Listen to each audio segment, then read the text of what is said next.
Salary कितनी आती है? 80,000। 1 लाख रुपए।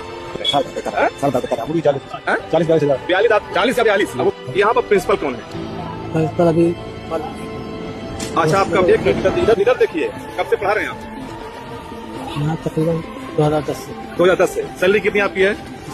80,000। आपको पता नहीं प्रिंसिपल क्या यहाँ पर है? पैसा भी आया है तो याद नहीं आ रहा। अरे आपको जब याद नहीं प्रिंसिपल तो बच्चों क्या पढ़ाएंगे आप? सैलरी कितनी है आपकी? 1 लाख रुपए। कितने बच्चे पढ़ते हैं यहाँ पर? नहीं, कितने बच्चे यहाँ पढ़ते हैं?